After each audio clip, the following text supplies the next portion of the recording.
Are you awake today? I am. Hang on one Oh, second. right. All right, Barry. I saw that essentially you guys did not have a conversation yesterday, it seems. No, I mean, I played I'm So Lonesome I Could Cry from Elvis. Is And that then on the recording? so I played that for like somewhere in the first 15 minutes. And then finally Heiner showed up for like 15 minutes and then he was off. That was it. Okay. So and all he said was he wasn't home. He was visiting a friend who was suffering from a medical disorder and needed some help. So he was not fully in attendance here. He was attending to his friend. Hmm. But he explained that she has this. Celine Dion showed up at the Grammys with stiff body syndrome. She's been ill for quite a while and she looks emaciated, doesn't she? Yeah, I mean, they characterize her disorder as stiff body syndrome, meaning that she doesn't have, easy use of her muscles. She's kind of just stiff. Yeah. And Heiner's friend has something he called by a different name. I think he called it atrophis, which isn't an English word, but I think it means basically your muscles are so atrophied you can hardly move them. Just kind of the same thing. And I couldn't find the English word, but it occurred to me that stiff body syndrome and sort of muscular atrophy is kind of both of them have something along that line. Yeah. So she can eat her food, but she can barely move her arms. So he has to sort of prepare her meals and help her move and all that kind of stuff. Is But it she's a very interesting lady. He gave me, I don't know if you watched it, gave me the URL to her website. And I spent a little bit of time just sharing the website. Very interesting lady, except that unfortunately she's got this muscle disorder that kind of limits her ability to function. is she speaking about that illness so that people can get aware, or was she there for a different No, purpose? no, she wasn't on. She wasn't on the screen. It was only Heinrich's at her house, but he was in a different room and only briefly on to tell me that he was there and told me her name, her website, and her issue. And most of what I know about her, I got from looking at her website. Okay. Well, according to my stated intent for Saturdays, I'll be back not next Saturday, but the following Saturday. I was just going to take a month off of Saturdays. Okay. So like I say yesterday, you weren't here. Sam Chan wasn't here. Josh wasn't here, and Heiner was here for 15 minutes. That was it. Hey, Sam. Hey, Eric. I assume that was also Josh. Okay. All right. Yeah, Good. Josh zoomed Anybody in. want to check in before we talk about, what we want to talk about? Yeah, I'll quickly say hello. Hey, Eric. Hi, everybody. I just had an interesting Zoom meeting where it was a music class taught from two people. One was in Germany and the other was traveling, but they lived, they do this together, and there was about 25 other people online. So the way they did it, they published a book that has like 50 tunes, and they make a schedule of what we're going to practice each time. And this one, we just picked one tune, but we heard a recording from the 1920s that they slowed down to 80% or lower. So you could really hear the ornaments of the performers. And then they did a transcription of the music so you could see, because in the book it's just written straight melody, but then in the transcription you see all the little grace notes that they do and what they call crests, which are like making the clarinet sob. So that was interesting. um, and like in terms of education, I find myself like now having to do a Microsoft course and learn some new cloud technologies that I'm going to be using. So I keep remembering Barry's principles about emotions because initially I was just so angry at Microsoft.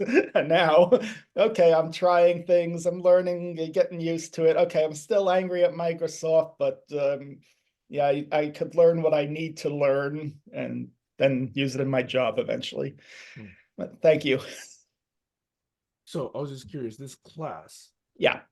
do you guys attempt to try and play this piece together in real time across Zoom? Or No, it's just we're all muted, but we're practicing on our instruments in the class, and then they give us a recording afterwards so we could listen again. So it's really lessons delivered over time, and we make donations to them as we see fit for the lessons.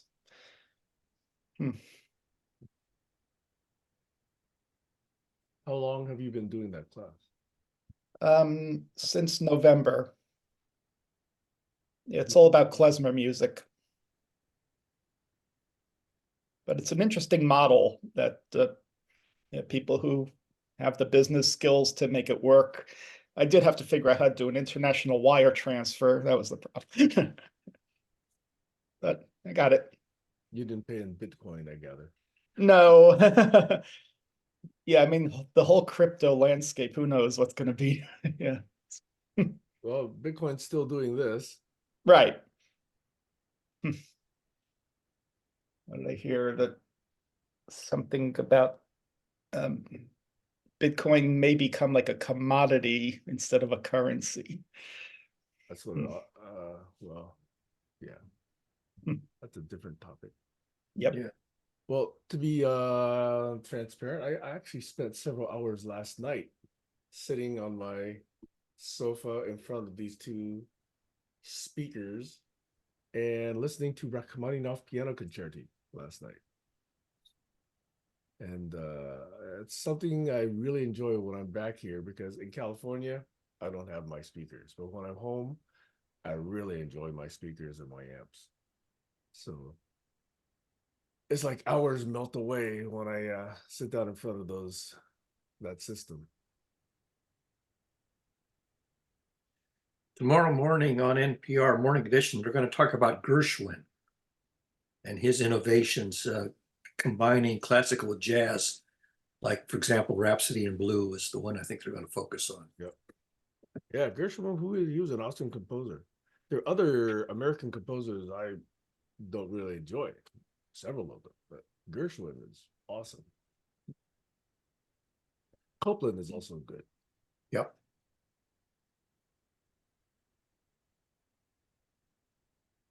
Well, it's Chinese New Year yesterday. Gung Hai Fat Joy. Don't he? Yeah, wooden dragon. Yeah.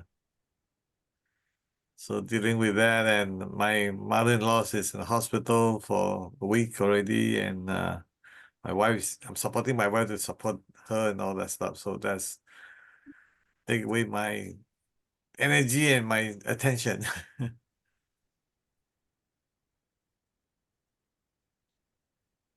It's all good. Please go ahead. I'm good. Yeah, I'm all done. Well, Sam Chen, you'll be thrilled to know I finally got all three machines hooked up to the new high definition monitor, and they're all working, and they all even work with a second monitor to the side. So everything, it took a while to get them all working, but I got them all going now. Good progress. Sam gave me a gigantic monitor that's a super resolution, super size.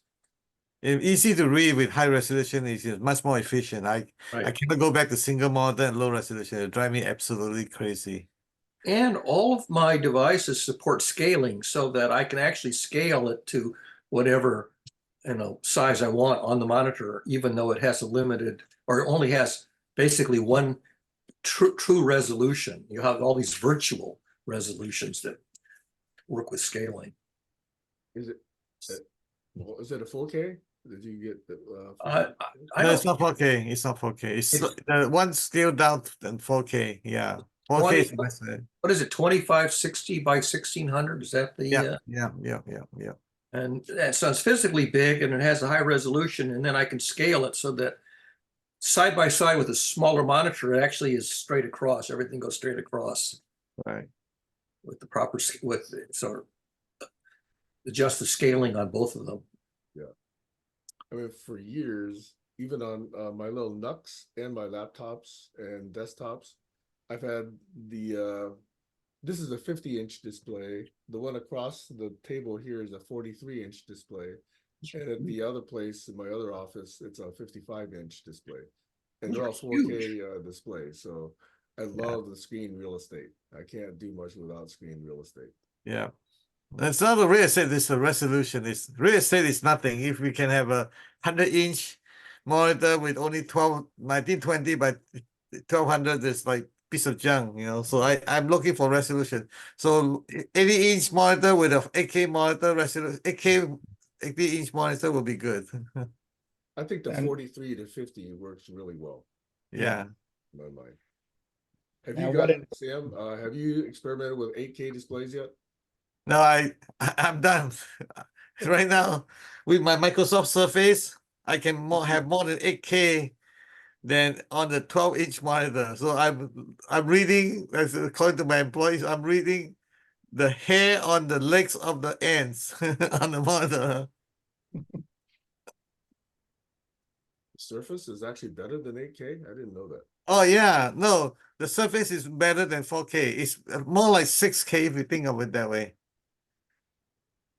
What model Surface are you using? I'm on a Pro 8. Pro 8? Yeah. The reason I got two of them is because for some reason the distributor kind of screwed up. They put demo unit on it. I can grab it, so I just grab one and nothing, nobody do anything, nobody say anything. I grab the second one, it's like $4,000, like I'll take it. Yeah, I've been using a Surface Pro 3 for many years. Yeah. And it still works. Eventually I'll upgrade to something newer. Yeah. Well, if you need it for one, let me know. I'll be glad to help you with whatever you need. Yeah. You carry the Vision Pro, Sam? I don't carry anything that's Apple sells. Basically, Apple is it's a different story. Yeah, they're a different ecosystem. Did you actually get one though? Have you been playing with it?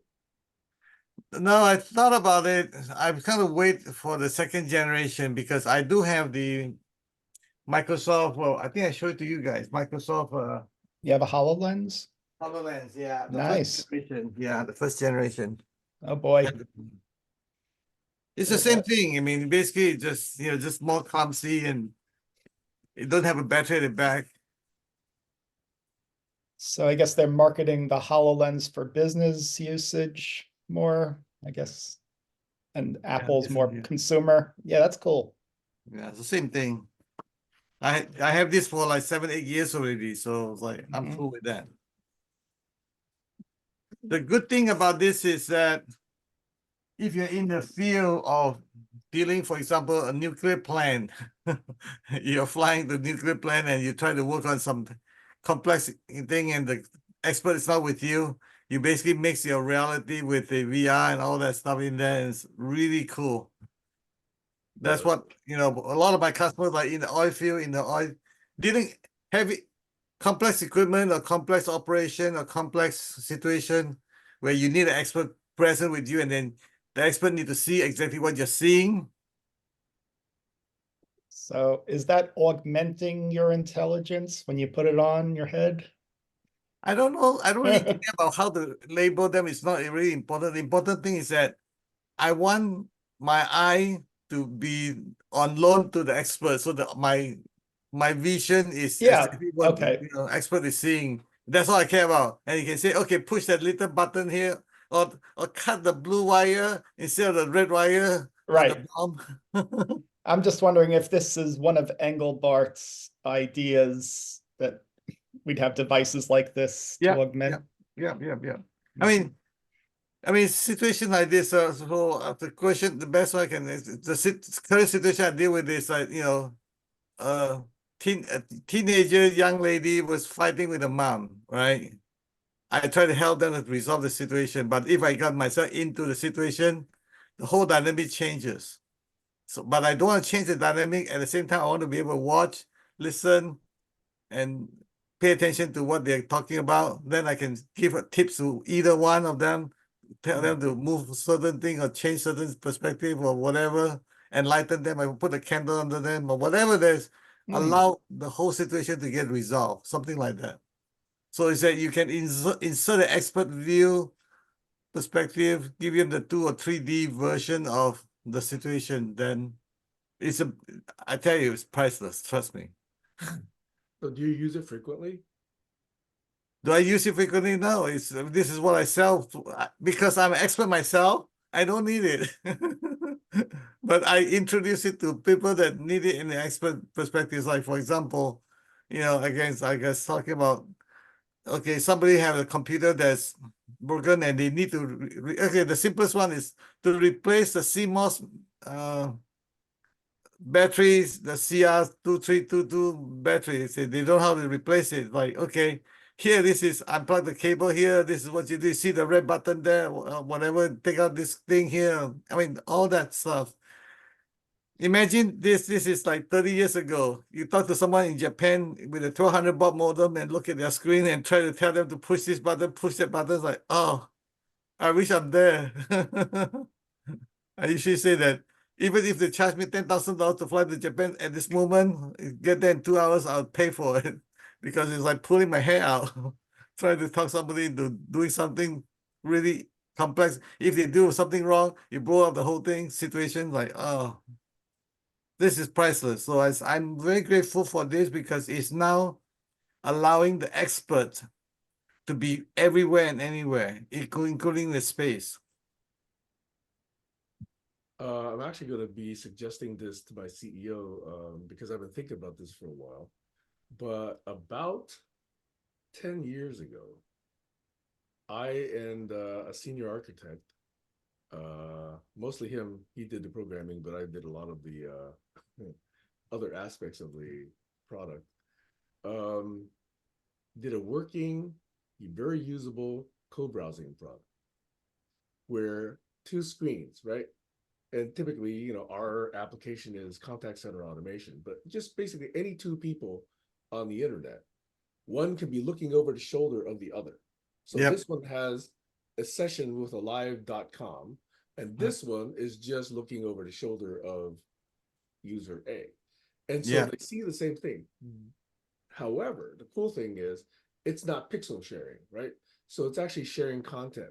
So I could be on 4K display. This person could be on a laptop. Another person could be on a phone. We're sending actual HTML and CSS, but each person sees the mouse over the exact right position on the object that it's hovering over.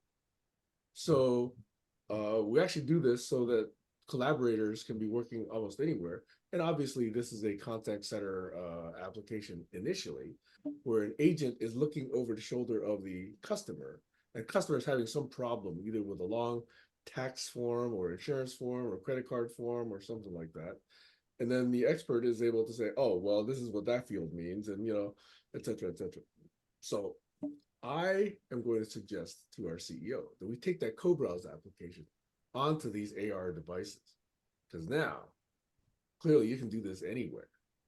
And that, I think, is a really cool business. And these devices are really begging for new applications. And I think co-browse could be it. So I'm going to be doing that. Yeah, so as you're describing, I know the situation whereby imagine the teacher is from Russia and they're teaching, for example, music or whatever the complex subject is from all around the world. So there are 50 students from all around the world. Try to look at the teacher's screen and the teacher can control it and the student can also control it. So this is called a classroom scenarios, classroom setup for screen sharing, multiple like a Zoom call with screen sharing, but at the same time, the Zoom call doesn't allow you to click. That's the only problem with the Zoom call, right? But can you imagine that now 5 of us or whatever, 4 of us can click on the certain screen and hear the thing and do something about it. So it's a classroom setup. You can overlap. So the way that we used to do it is you have RDP, and then you have like TeamViewer over it or something along that line. So there's a setup software allow you to have a classroom setup that screen sharing multiple interaction, multiple user, all that kind of thing. Did it make sense? Teams Rick? lets you do that. Microsoft Teams will let you do that. Yeah. And the problem with that is also the security. Some software doesn't allow another screen on top of this other. Like, That's right. You got to deal with Yeah. cross-site scripting issues to solve that problem. Yeah. So what I find myself doing is I'll set up a Teams meeting with a person in India, and I'll share my screen and do a recording of what I'm doing so they could replay it. Because the thing is, how do you transition knowledge from my brain to someone else? And yeah, I could then let them play with it on their own time and send me a document or something so I could see if they understand it. You know, it's still tricky.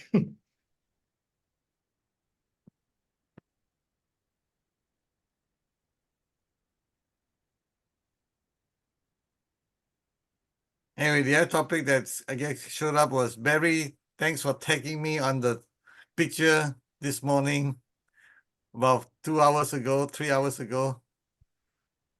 Anyway, I comment back and I have a Gemini advanced response on that, and then I have my Sandboard ChatGPT 4 respond to my Gemini's advanced response. So you want to play with that on the link. What did I tag you on this morning? I can't even remember now.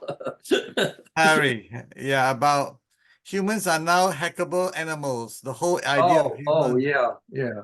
Humans are hackable, right? Yeah. Yeah. Harari, yeah. Was that his name? Yuval Harari?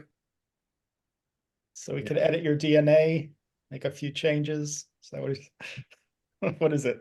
Well, that's both a problem as well as an opportunity. I think that is the next stage of evolution, in my opinion. We just can't figure out how to do it correctly. Mhm.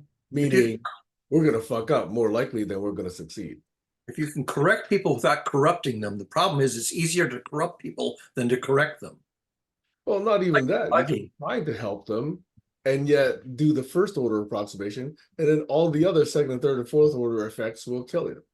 You know, I mean, like whenever I I take want my baby to be healthy. I don't want this particular, BRCA gene or something like that. Who knows what the other side effects are of going in there and meddling with that? usually when I meddle, I make things worse before I make them better. And sometimes I make them so bad I can't make them better. But look at it this way, Barry. I want to look at it from the mathematical perspective. When you corrupt somebody, you have multiple outcomes. You don't really care which outcome it gets. But when you try to correct them, you only have one little outcome. You have to be very specific. So Yeah. mathematically speaking, statistically speaking, corrupting people is easy. It's like, I want to lose my gambling. Right, exactly. I That's win the problem, is politicians are fabulous at corrupting people and incompetent at correcting themselves and anybody else. So if you look at it from mathematical perspective, say, of course, it's going to be like this. This is the chance of the statistical perspective. It's like piece of cake. That's why we say in Chinese, we have a saying that it takes 3 years to teach someone right thing to do. It takes 3 seconds to tell them what the wrong thing to do. Exactly. Yeah. Yeah. This is a problem. I don't have a protocol for this, that when I intervene, I often make things worse while I'm trying to make them better. And I can't figure out a protocol that avoids making things worse. Based on my 30, 40 years of experience with teaching people how to do things right on a computer screen, this is what I do. I ask them, I'm going through the time to listen to them carefully and ask them why they do it and how they do it. And I call it pacing. You know what I'm saying? So it's like if I observe someone how they drive for the last 3 hours they've been driving, then the way that I then put myself into their mindset, I put a what they call it, emulation. I'm now emulating them. Yeah. Then using their brain, using my wisdom, how could I correctly make one small adjustment, hopefully, or maybe 3 adjustments to get them to do the right thing they're supposed to do. And this is what I call patiently pacing them. The most challenging pacing I've ever done. You would never imagine this. Is my wife was in the hospital. she's in the mental state that she will not take any pills. She will fight for it and all that stuff. And I don't want to get into the mental state description. The way that I pace her, I have to hug her and lay down on the bed with her and just breathe with her for 2 hours. I'm not kidding you, 2 hours. After 2 hours, then she trusts me. Mm. That's the only time I can get in the 22 pills that she need to take down her throat. You Yeah, need to so that's a level of pacing that you got to go through to in order to accomplish what you try to accomplish. Takes You a need lot to- of pacing. You need the patience of Job, where the patience of Job was like 3 lifetimes of Job. Yeah. So that's pacing. So you pace until you can accurately predict what the next word, what's the next action they're going to take. Then you test yourself with the feedback loop of like, oh, my emulation is accurate enough yet? Is, fine tuning my emulation until you get your emulation perfectly correct. Then you say, okay, cut the blue wire. How about we clone somebody into a digital twin and then you take that into a development environment and hack away at that until you figure out what works. That's what's You happening can now. clone, you can clone all you want, but the trouble is you can clone all you want. The question is nurture and nature. You have no yeah. way to clone. It's like I can clone myself all 100%, but nurture and nature mess me up. But that also will change soon. Because Maybe. these models, these robots, they will go through an evolution. And rather than just implanting one with a neural net, they're allowing these things to evolve themselves, to learn through experience. So even that part of being human is being eroded away. Well, there are two parts of it. The way that you use the word being human, from my perspective, is that robots doesn't have to deal with survival issue because they have spare parts. We as a human, we don't have spare parts. We mess up, we die, and we're done. We don't have a spare parts. So survival, it become a much more instinctively, what I call primary directive or whatever you call that. If I do this, if I stop breathing, I die or something along that line. With the robot, they don't have that fear. They don't have that primary directive. But if a certain chip is unavailable for that robot, can it find a pathway around it to do it? Well, they have good memory. They have great memory. Yeah. They will never forget. And human being, we have faulty memory, not because I won't use the word faulty. It's more like we compensate for the memory so that we can, we can survive. That's the key. And robot doesn't have to do that, so they have perfect memories. You still got to find the correct record. You can have an infinite amount of memory, but it takes an infinite amount of time to find the memory item. That's the recall problem. It's in there somewhere. This huge The stack. thing is, if you think of another set of perspectives, the game of Go, the difference from the chess, right? So it's like, which one are you playing?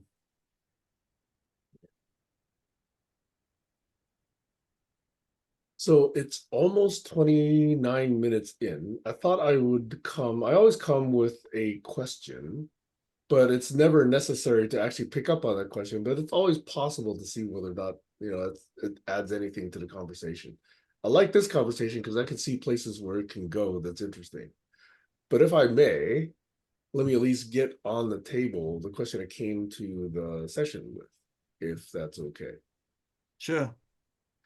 I'm sending a link because recently, I think like maybe a quarter ago, 3 or 4 months, I encountered another one of these memes where someone listed about a dozen errors in logic, cognitive biases. And they go, and I'll just read the names of them: the anchoring bias, authority bias, availability heuristic, the confirmation bias, Dunning-Kruger effect, the endowment effect, false consensus, halo effect, illusory correlation, negativity bias, outcome bias, recency effect, self-serving bias, and the sunk cost fallacy. And there's probably others, but I thought those might be interesting to pick one or all to discuss in the context of co-sense making and reasonable thinking and systems thinking, and really trying to deep grok. So that I've never had an opportunity to have a conversation with anyone on those topics. It's not necessary to do it now, but at some point I thought I'd get it on the table. Here's the link to that particular posting in case you want to look at it. As you mentioned, all the biases that you mentioned, the one that stick out for me that I don't remember that you have mentioned is the conflict of interest bias. That's the biggest one I've seen all everywhere. I can smell it at 10 miles away. Yeah, that's big on Wikipedia. Multiple editors with conflicts of interest and it boils down to stubbornness. Somebody is stubbornly stuck in their perspective and there's no budging them. Yep. And I don't know how to budge somebody who's stubborn. Yeah, sometimes it's not possible. And it took me a long time to actually come to that conclusion. you kept trying. You stubbornly held out for the unstubbornness. Yeah. Yeah, me too. Yeah, that drives me up the wall that just somebody is stubbornly stuck in a misconception or a gap, and there's no budging. So this is what I do here real quick, is that as soon as I smell and I can feel, I can see there's a conflict of interest thing, then my thing is like, I'm trying to go behind what causes this person to have that conflict of interest. And maybe it's, brainwashing, maybe it's, misinformation, whatever. So once I can resolve that the causation of the conflict of interest, then there's hope. Otherwise, you're not going anywhere with it. Well, it's related to the one that I just typed, which is follow the money. Yeah. It's only one of the many hallucination. That goes back to Watergate. Follow the money. That was the guidance in the Watergate investigation. Follow the money. The good guidance in most investigations. Well, in politics, I would agree, and not just politics, but in a lot of human stuffs, follow the money explains otherwise corrupt behavior. Okay, well, I just have to anchor this in another experience I just had like a month ago, and some of you have heard about this, but Eric may not have.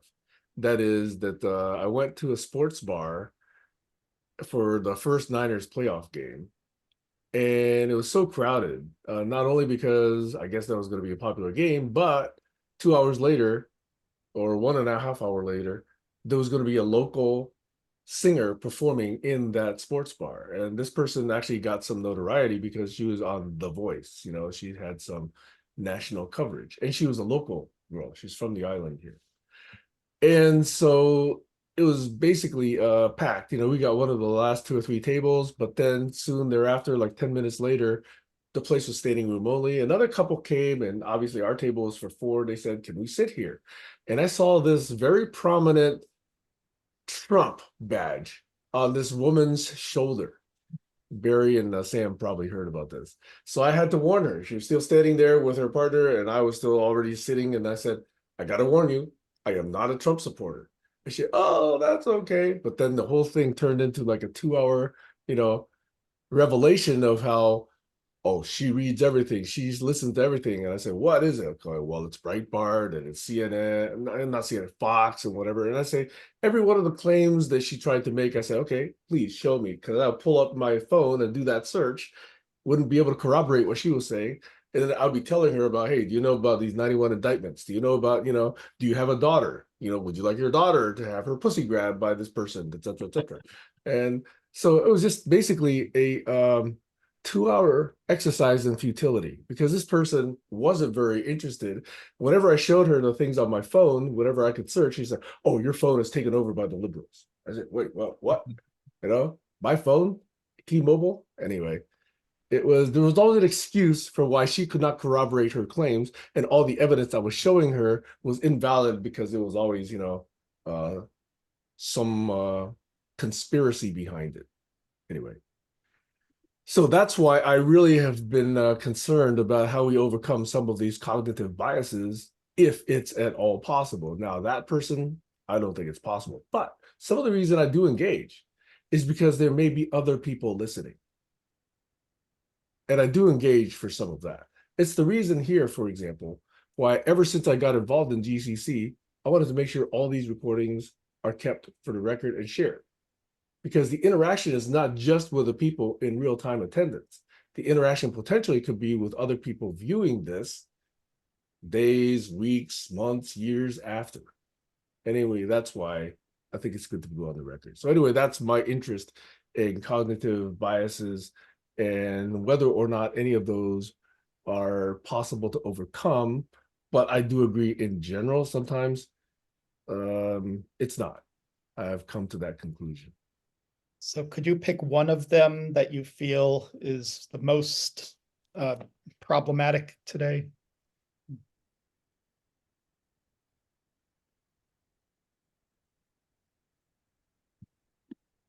Did Sam just freeze? No, I'm looking at the list. Mhm. Okay. Well, confirmation bias, I think, is the clearly obvious one. Yeah. And do you have a definition for that? Okay, the definition here is one favors information that confirms one's existing beliefs. Right. Confirmation bias, right?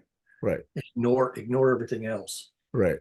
Yeah. So you're talking about Okay, here's personal another belief one systems. that's actually quite good, and we doesn't Mhm. get discussed the availability heuristic, which is one judges things based on information readily available or easily recalled by that person. And that has then more weight. Yeah, whatever Twitter tells you. Yeah. So anyway, maybe it's not possible. I'm just thinking, Well, without resolving this issue, democracy is doomed. I think you're right. I think democracy is doomed. Socrates thought that. A lot of people think democracy has got too many flaws, that there are too many stupid people who basically make democracy not work. Yeah. For But some upside reason, down. we give them all the ability and the right to vote. Yeah. How idiotic Right. is that? Right. Flat earthers, Yeah. your example about people, I mean, even people who believe in phlogiston have more basis than flat earthers. Well, I mean, Joseph Priestley believed in phlogiston to his dying day, even though he gets credit for co-discovering oxygen. Yeah, but at least he was trying to apply some reasoning to that process. There's no process of applying any reasoning to flat earthers or MAGAs or conspiracy theorists in quite many cases. I'm not saying all, but certainly in the case of these people who believe Fox News, even though they've been convicted as telling lies and not reporting news at all, and yet people still watch Fox News. My brother watches it. Billions of dollars in penalty, and yet people still watch it. But Tucker Carlson just interviewed Vladimir Putin. Yeah, I He's don't not, know not why. on Fox anymore, but that was I actually didn't watch the interview, but I read the headlines about I haven't watched it either. I don't have the energy or the interest or the time. stomach, the patience of Job to watch Tucker All I Carlson. heard was one of those soundbite about how he got chided by Putin for not making it into the CIA, and that was about it. I heard that Putin gives a whole history of Russia, so you want to listen to that. That might actually be useful. I would Yeah. actually listen to that. Uh-huh. Because other Russians I've spoken with will talk about the Ukrainian war and give more context to it Mhm. and history, okay, as opposed to just say, oh, this is just trying to annex this part of the world. There's actually quite a complicated history around that. There's a famous quip about the Soviet Union. Izvestia is not Pravda, and Pravda is not Izvestia. The truth is not the news, and the news is not the truth. I think I first heard about that in the late 70s. But also now with Finland as part of NATO, now I just saw a brief report yesterday that in order to really destabilize the country, Russia has been sending many migrants to that border, hoping that they will then, cause havoc and chaos and, unreasonable stress on the Finnish economy and its legal system and its housing, et cetera, et cetera. So then I heard, and again, this is a very brief recollection, that Finland is mostly closing down that border. So got a lot of migrants now collecting at the Finnish-Russian border. Trying to finish off the Finnish. Now, would you say that there was value in Tucker doing the interview so we could learn how Putin thinks? Yeah. CIA is studying that interview. Mhm. Unless again, Chinese way of saying real simple one is that unless you go into the cave where the mother tiger lives, you cannot get a baby tiger. Meaning that unless you pace your enemy, there's no way you can understand your enemy. And in Sun Tzu's Art of War, what do you know your enemy? Unless you know your enemy. So how will you know your enemy until you listen to them? But see, the problem is Carlson doesn't think of Putin as an enemy. No, doesn't matter. It's not important. And it's a good thing because if he thinks there's an enemy, he might not reveal information. If he Right. thinks a friend, you only tell your personal truth or personal matters to your friend. So he's playing his role, and I'm grateful for that. Okay, so I'm ignorant, clearly, but why did he go? How was this set up? It's important. The important thing is that we get information that we never had before. Well, it is important because then you know what questions are more likely to be asked and what questions are not going to be asked. Again, you might not get what you want, but you get some of what you want. Yeah, it's studyable. It's definitely still studyable. Yeah, that's not important. That's more important than anything else. Either 0 or something. 0.1 is better than 0. So is it that he was an independent reporter and Yep. maybe Musk had some connection with this? It was aired on Twitter. Remember, you cannot clap with one hand. You have to do it. Yeah. It takes two to tango. Maybe Tucker Carlson is vying to be the vice presidential running mate to Trump. And it wouldn't surprise me if Trump didn't picked Carlson to be his running mate.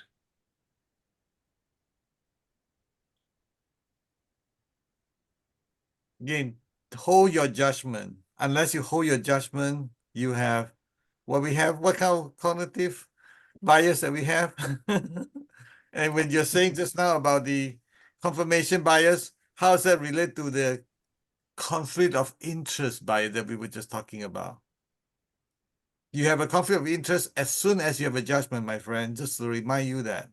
So Well, I'm not saying I'm free from judgment. I'm also saying drop there's it. Huh? Drop your judgment. Both Trump and It's Carlson impossible. want It's exposure. impossible.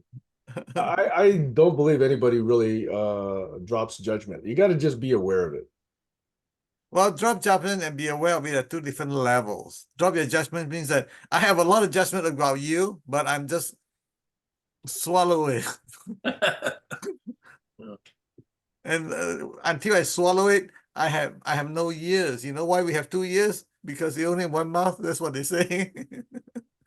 So that I can hear you, your whisper.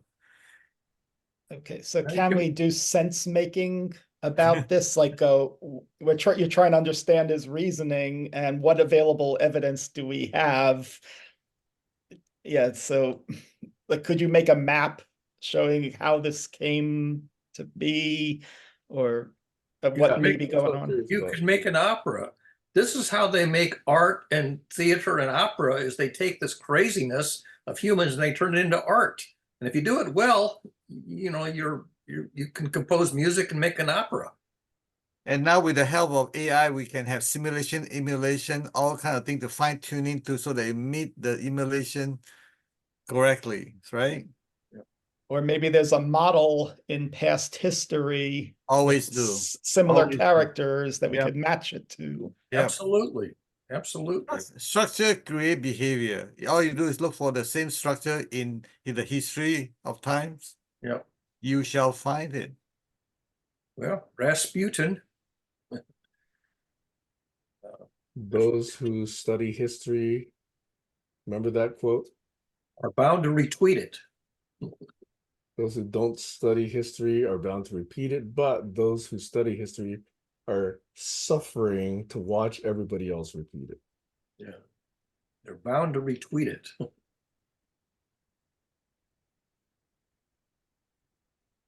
What we learn is that we don't learn.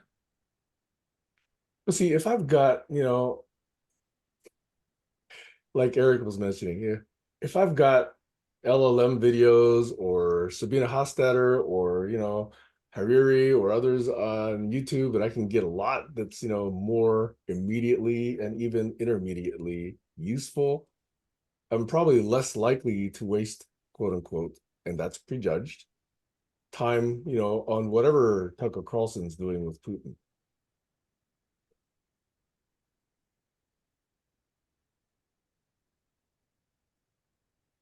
Remember when the CNN anchors went over and interviewed the leaders in the Middle East? That was a big deal. One of them interviewed Saddam Hussein. I can't remember who interviewed who now, but there were famous examples from the CNN correspondents and other correspondents who interviewed adversaries.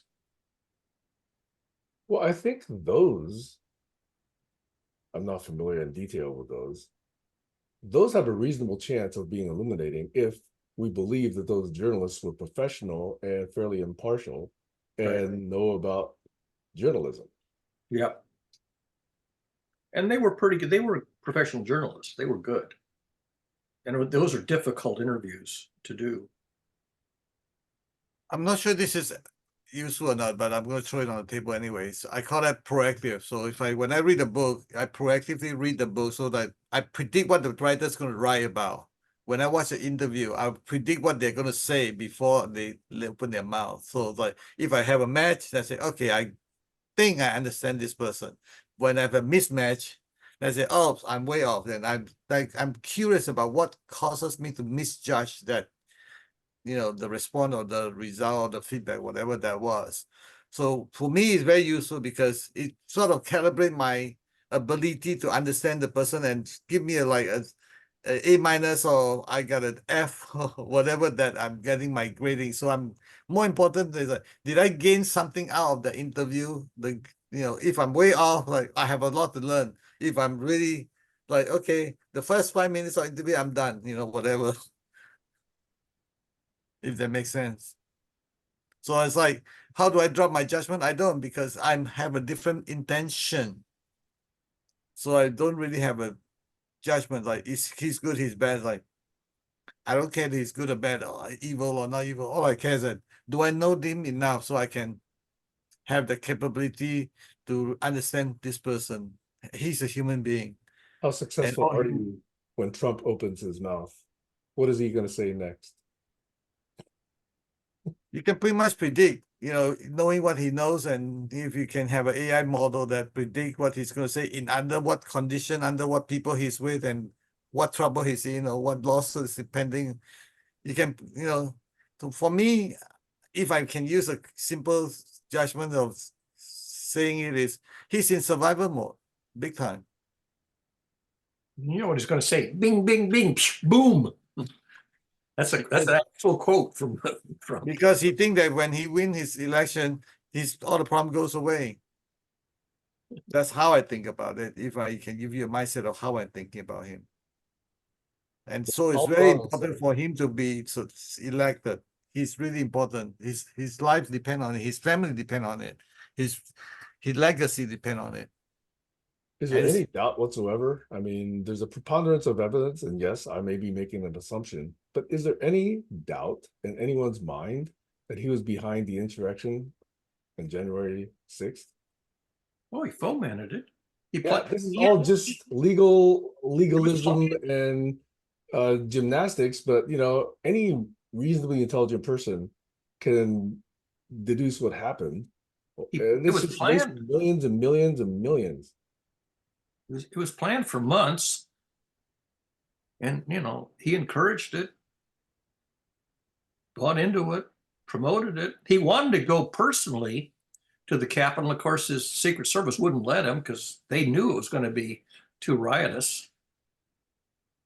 So I'm assuming, unless anybody speaks up here, that you're saying, yeah, it's obvious what he did. So why is it not obvious to the people handling that legal case? I don't know how to say this, but I'm going to say what I know. It's basically, it's like the leader didn't say no, and you try to open the door, so the door get open a little bit, and then the leaders didn't say no and say, "Well, I'm here for you." That's what he say. And the door. What do you think the people is going to do? They're going to go through the door. That's as simple And as he called that. them patriots, and he withheld the police, and he That's what I'm withheld the saying. National Guard. Yeah, he didn't say no. He didn't encourage it. He didn't, whatever you want to call that, just, but he said that, well, I'm here for you, in a very vague language, or what you want to call it, hypnotic language. Then people like, okay, when you say no, I mean, I can go on to the next step. It's like that's why it's logic. When I grab your thing, if you didn't say no, now I'm coming in, like. I can see the point, though, of the Supreme Court saying, let's take a measurement. Let's see if the voters really do reject him, because you're really testing whether democracy is working. And That's not the role of the Supreme Court. well, but it's, I mean, how do you decide if something is the case? In science, you do an experiment to Read the find out. 14th Amendment. Yeah, the question is, who gets to decide whether or not the 14th Amendment is violated? One person in Each state gets to decide. Yeah, and then you have some states say yes and some say no, and then the Supreme Court has to say there has to be only one answer for the whole country. No, there are 50 different answers because there are different 50 states, because each of the states controls its own elective process for the president. Yeah. The Supreme Court cannot say, oh, there must be one institution that handles elections for everyone. That's not the way it's set up. They could just decide on the one case they're seeing with a Colorado case. Yeah, that's right. And Colorado's already decided, I think the pundits now think that Supreme Court will not let the Colorado decision stand. They think that they'll reverse the Colorado decision. Of course, because they're put there by Trump. Well, 4 out of 7 were. Well, they're already conservatives, there to begin with. Yeah, it was as corrupt as it any. But it's still a valid thing, because this is the fraud of the majority rule thing. If you go with the indigenous one, everybody have to agree. Unless everybody agree, nothing go forward. Like, that's a flaw there, right? And this one, majority rule, is also has a flaw. It's like you cannot. No, it's not as simple as majority rule. There's a constitution that is essentially the basis of the government. You cannot say majority rules even though they violate the Constitution. Then the entire government falls apart. You might as well have anarchy at that point. Although I think that's what's going to happen. I think the government is going to crumble. And in fact, there's a very interesting quote that dates all the way back to the Sanhedrin, when Jesus was before the Sanhedrin, whether he was a heretic or not. And the elder statesman among the rabbinate was Gamaliel, Rabban Gamaliel, and he says, I don't know if the work of Jesus is the work of a man or the work of God. If it's the work of a man, it'll crumble.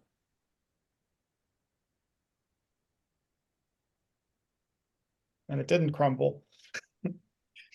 But it also didn't succeed. It just sort of muddled along with some believers and some. It was a hard fork. The fork in the religion diverged. Yeah. But most people are Christian in name only. They don't practice the teachings. They subscribe to them, but they don't. It's like subscribing to a magazine but not reading it. Okay. Now, would you say that the United States was built on Judeo-Christian principles as a foundation of the law? Partly. Yeah. I mean, to some extent, the law and theology are not disparate. They have overlapping components, but they differ. They differ in a fundamental way. The rule of law basically is implemented as rules instead of as ethical principles, whereas theology supposedly puts ethical principles as the criteria, not rules. Good. And our species cannot resolve whether or not we want to be rule-based or do ethical calculus. The problem is ethical calculus is harder than Newton's calculus. And Right. rules, a kindergartner can follow rules and also disobey the rules, and also rule-based systems are chaotic. Okay, now look at this Supreme Court right now.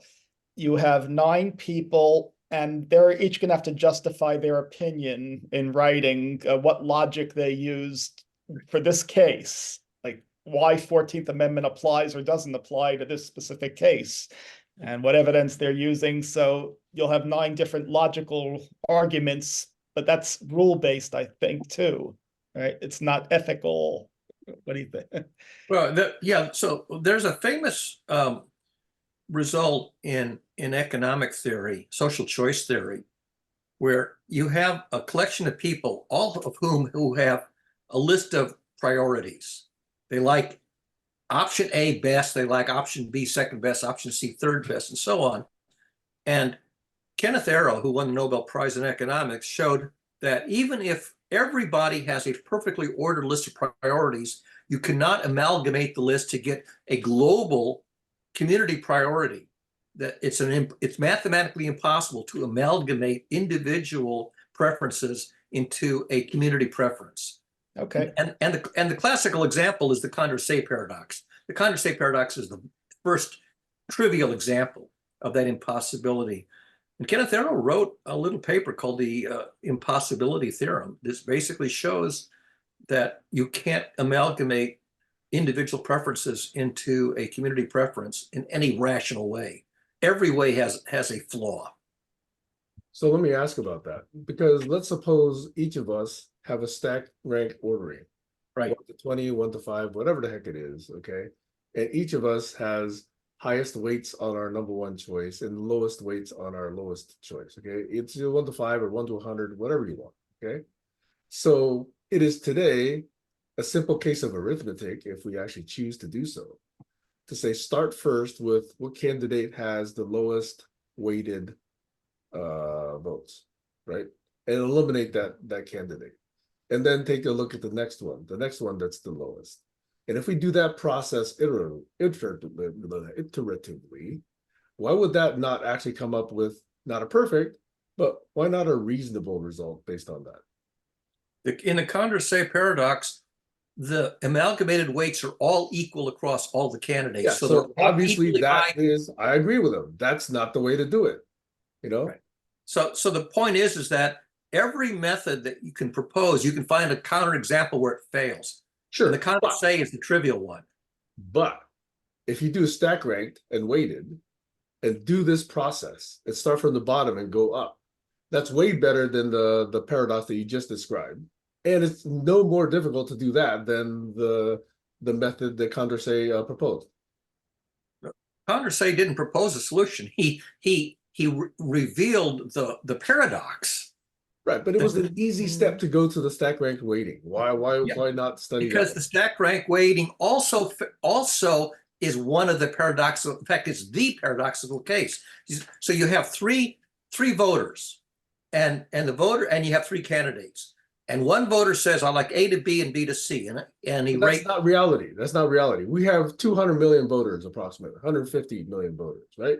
So those corner cases are not likely to happen. Not with, some small number of, let's say, 5 or 10 or 15 candidates. That's not likely to happen, Barry. Until it So happens. argue corner cases, but the case here is co-sense making is to not spend time on unlikely corner cases. There are actual historical, there's the famous Alabama paradox. There's a number of actual cases, historically true cases in America, where these ranked voting systems or whatever failed in one of the ways that Kenneth Arrow pointed out are the ways that you can violate a precept. And so you have the Miss Reingold famous example, you have the Alabama paradox, and one other one whose name I don't know what it is. But you can show relatively commonplace kind of example. And in fact, gerrymandering is a way to intentionally get a nonsensical result. You can show how easy it is to defeat the voting systems with gerrymandering. Sure, if you have quote unquote representation or a Right. model, but we're talking about a democracy here. Yeah. Okay. And that's one of the point is that democracy works under ideal conditions and fails under nominal conditions. We all know it fails multiple ways today, but I'm saying even stack ranked voting would be way better than what we have today. Oh, it probably, I mean, Other I cases think are Maine, less likely to happen. has stacked ranked I voting. think I don't know. The funny thing about ranked voting where you drop off the bottom character is that's the famous Miss Reingold example, where the lowest ranked candidate voluntarily withdraws because she knows she's going to lose. She knows she's going to come in last. So she voluntarily withdraws, and everybody else simply crosses her out of the list and keeps the list the same. And the result is the top two now flip. And so this is called the independence of irrelevant alternatives in the Kenneth Arrow analysis. If it's irrelevant, that, you're still going to get a reasonable answer. Well, the thing is that when the bottom one drops off, then the top two flip. The winner flips. That's okay. That's completely okay, because then you take a look at the next lowest one and you drop that person off. Don't just stop at one. It could be that there are only three and the bottom one dropped off. That's what I'm saying. There are corner cases that are not realistic. So let's not waste time with those. Well, I think that is a problem, is that if you only have three and the bottom one drops off, then the top two reverse. And this is what happened. This is what happens in that's okay, Gary. No, it's not okay. When a third party candidate goes in and splits the majority, he splits the majority and the minority candidate wins. This happened in with Nixon case. That's not stack ranked. That's not stack ranked, Barry. But it's the other thing. It's somebody enters as a third party candidate. We know this. Stays in and splits the majority. So it's the mathematical inverse of the dropping out, that you can add somebody at the bottom and then they split the majority. That's a fault of the two-party system. Well, but the point is that but we don't. Parliamentary is not two-party. Parliamentary says you can have as many factions as you like. And even that, I think, might be better. Well, I mean, Israel has a parliamentary system. They're in deep crud. And others, there's Hungary. There are other European states. They have one. Malaysia. Yeah, parliamentary systems. You can't form a government because you can't. The person who wins the plurality can't make up a majority. Can't make a coalition, and so you have a government that can't do anything. And the U.S. Congress is basically gridlocked. I mean, the present Congress hasn't done a damn thing. So I'd like to ask, going back to the original founding of the U.S. and what they put in place, it was where the senators were elected by the states instead of the people. And the House of Representatives was supposed to be the representative of the people, and it was districts which were small. And so what happened since then? That, like, did it work in the beginning and then something happened, or has it always been flawed? Rather than looking at other models, what could you salvage? Well, we had a civil war in this country, a big civil war. Yeah, that was a big problem. So let's say before the Civil War, was it working? You had yellow journalism. That was a big issue. And yellow journalism is basically poisoning the electorate with false information. That's been a problem for Jefferson. Complained about yellow journalism. Oh yeah, Jefferson and Adams had it out. Yeah. But the press was meant to be a check. So the whole system of checks and balances, it was put in there for a reason, to prevent power from accumulating in any individual branch. Yeah. So, like, can the rudiments of that be salvaged in a new and correct what happened. Well, all the systems are imperfect. And the problem is that whatever is the salient imperfection, that will manifest. The salient imperfection will be the one that manifests. Yeah, so I think the Civil War was a major turning point because it devastated the country. And then from that, there was power grabs and Right. yeah. So yes. And the 14th Amendment was a result of the Civil War. Right. And here we are again, what, 150 years later? So we are revisiting the same issue that, they try to fix it. So it's, and if somebody is hell bent on dissolution of the government, they can make chaos easy. It's easy to make chaos. And those who want to dissolve or disempower the government have more power than those who want the government to have power, because you have to have a majority to have power. And it's easy to split the majority. The third party method is easy how you split the majority. So the current system is failing to prevent that. Yeah.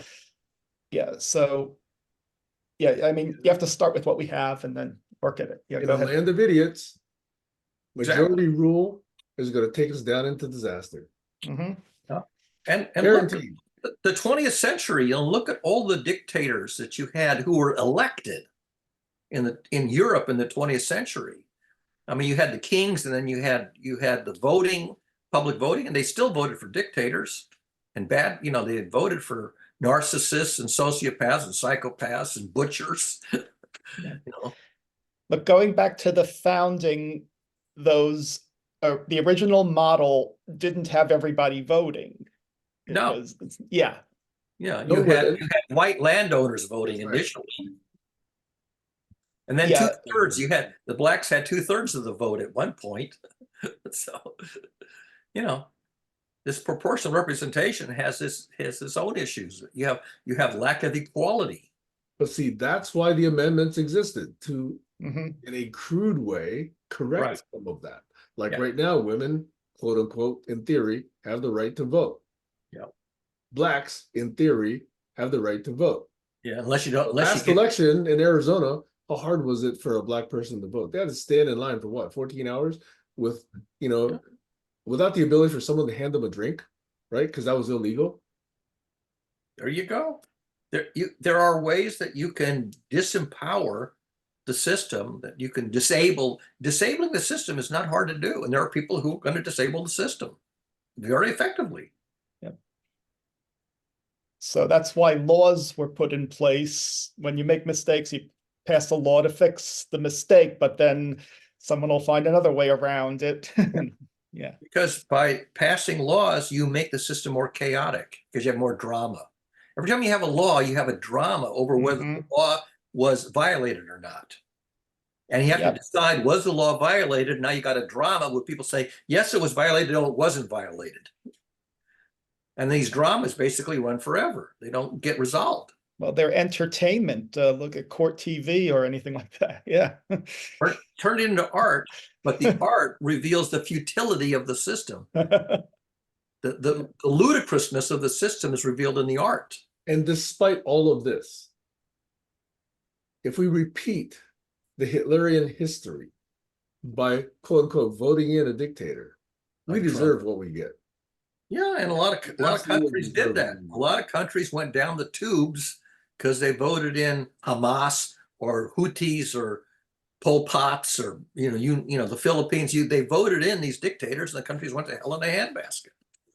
Was it Somalia that was basically a failed state? There were several failed states in our time.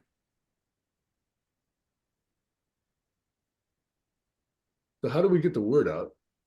Other than a person I now admire, Taylor Swift, getting people to register to vote. Well, you have to be a very charismatic entertainer. And she is one. Yeah, she's one. She's Woman of the Year on Time Magazine, Person of the Year.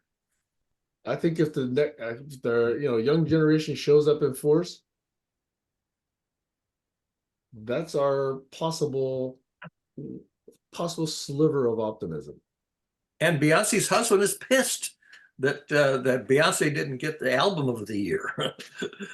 And there are people who there are Taylor Swift haters out there, a lot of them. And we know where they come from. Well, they're on the right. Now, do you think younger candidates could make a difference in this? Yeah. Eventually, yes, but Mhm. not soon enough. Right. Because right now, we got this idiotic argument about, oh, Joe Biden's too old. Well, what about the argument that Trump is too stupid and too corrupt and too criminal? That does not trump old. I mean, that does trump old. Sorry. And George Santos was not an old man. George Santos in Long Island, he's pretty middle-aged, isn't he? Was he in his 40s or something? Yeah, he and Abbott, they both traffic human beings. Yeah. So I'm not too sanguine about about our governance models are dysfunctional. And the observation that governance models are dysfunctional, I mean, there's a whole branch of social choice theory that studies why are governance models perpetually dysfunctional in interesting but disheartening ways. Fundamental is that people value truth, okay? And right now, that unfortunately has eradicated. From the moment that, we even accepted the term alternate fact, was the beginning of our downfall. Let that thing even enter the political discourse dictionary. Socrates warned about that. From a supposed Secretary of Education, no less. Yeah. So what you're stuck doing now is finding how to get little pieces of the system to correct things, little things, I guess. Well, look, if the young generation and if women show up, Mhm. that's our possible hope. So we got to get women, we got the young generation up, and we just got to, confront the idiocies, the fallacies, and we don't have much time to do it. So people say, I'm too strident. Sorry, okay, but it's necessary. I'm too prejudiced. Yeah, sorry, but it's necessary. Okay, because I'm not, gonna stand by and let idiocy take over this country. I mean, there's more I could do, clearly. Okay, a lot more I could do, but at least I'm doing a little bit, and I'm trying to have some influence. And we'll see. But we've got to call out idiocy and fallacies, particularly these cognitive biases, and we got to call out stupid thinking and idiots. It's easy to recognize and diagnose it. It's really hard to correct it. That's the problem, is that diagnosis is the easy part. What to do about it is the hard part, because everything you try has a flaw in it. Everything has a weakness, a flaw, and eventually the flaw becomes the thing that's the lever that gives you the leverage to overthrow it. Unless you are someone with a platform like Taylor, like Beyonce, and choose to use it. Well, I mean, you could have Taylor Swift, Beyonce, and Dolly Parton be a triumvirate that runs the country. Dolly also, yeah. It might be all right. Robert De Niro also in his way. But see, even she's not saying vote left, vote right. She's saying just register. Who's Robert Deere? Robert De Niro. Oh, Robert De Niro. Okay. Yeah.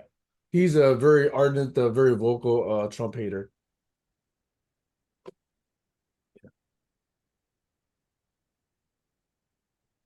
Anyway, I'm not too sanguine about it. I mean. But Eric, you're actually in Canada, right? Pennsylvania, close enough. Oh, sorry. I thought you were. Sorry. The Colin is in Canada. Yeah, Colin's a Colin is Canadian. in Canada. Thank God. All right, so you still have skin in the game. He's in a tiny little town in New Brunswick, I think. Well, I'm in a swing state, so which way it swings is the question. Yeah, he's in New Brunswick. I don't know. I have another small sliver of optimism, which is even Fox, I think, are reporting new recent polls that have Biden pulling further ahead of Trump. Already? Oh, I hadn't heard that. Yeah. So let's see if they continue to do that. And there's a handful of people in the Fox News network that have begun questioning what they've been spewing. Although some of them have already left the network. But it's amazing. We went from Obama to Trump in, in our recent It was a our own backlash. lifetime. Yeah. That's a huge shift Well, from it's Obama to natural Trump. actually, because a lot of people said, I don't want a black president. And that got exposed. That got exposed. That's when racism really reared its ugly head because Trump decided to make that acceptable. We're not in a post-racist society. People thought, are we post-racist? Absolutely not. Not at all. We're not post-racist. Not Now, at now, would you say that the Cambridge Analytica had a lot to do with partitioning the viewpoints, as isolating segments and Yeah, targeting? we'll never know how much influence that had, but it's certainly fomenting a lot of engagement on Facebook, and people love to get enraged. And the ability to micro-target demographics so that you can have these robocalls that only go to selected demographics, and you don't know, the general public doesn't know about them. Yeah. Robocalls in New Hampshire that they got revealed, but a lot of times you don't know about these.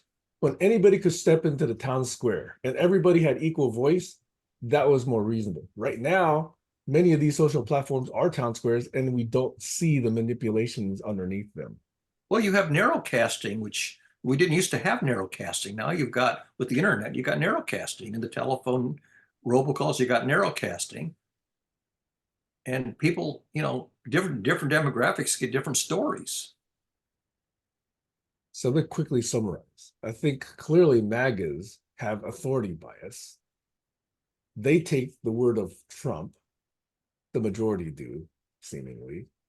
Okay, I'm exposing my Generalizing. prejudice here, okay?